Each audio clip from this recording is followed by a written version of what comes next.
Policeman Brüni marched to the crime scene. Our chief's telephone started to ring. Brüni looked to the corner where the telephone was lying, and after that he glanced around the room. Strauss was somewhere to handle some other case, and no one else was at the present that could answer the telephone. Brüni was hesitating and tried a bit desperately to look around if somebody still would be there so that he could avoid to answer the telephone. For a moment Brüni got stuck to stare at the telephone and wondered could he just pretend that he didn't even hear the telephone ringing. However, Brüni felt that the sound of the telephone ringing got louder every time, almost like it would demand it every time louder and harder to get Brüni to answer to him. There was no one around here. I suppose I have no other choice than answer, Brüni thought a bit bitterly. With a heavy sigh from this thought of his, Brüni moved beside the telephone and with a bit shaken hand raised the lure to his ear and at the same time let a slight cord to clear his throat and said,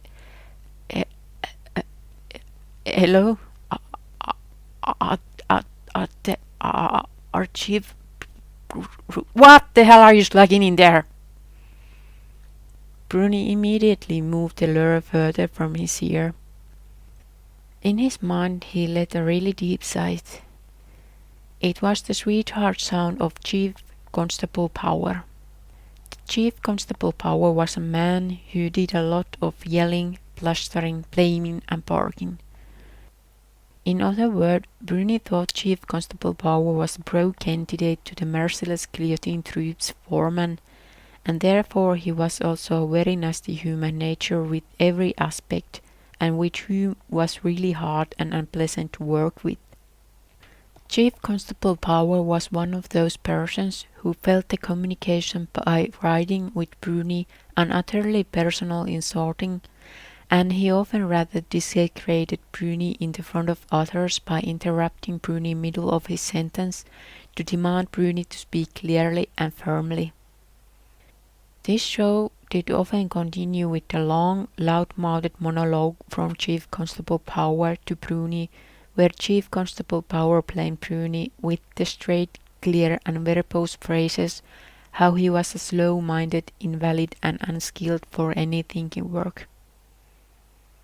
To be fair, Brüni had to admit that these kind of shows weren't only reserved for him, and there was no escape way or neither avoiding possibilities for anyone who worked under Chief Constable Bauer from his fierce and brutal word-boxing fists. In that way, Chief Constable Bauer was admirably very equality-sharing person. "I want more quicker action when I'm calling there. Do you understand, or do I have to come in there to tell you this?" the loud, harder voice asked. "Yes, sir. You're not getting paid by doing nothing or slugging around at the working time, or neither being slumber. Get that in your mind." "You bastard," Brüni thought, and ended his sentence also in his mind. "Your own salary shouldn't come from yelling, nagging around to everyone who work under you, or shaming them around." "In any case, in Honorable Count Lambert's mansion has been happened an accident which has led one person to die. You go there, and to make some inquiries. You should be able to do that with somewhere a decent leper. Or can you? And remember to act with all discretion that you can pull from yourself when you are working there. Do you understand this? And then there is another thing.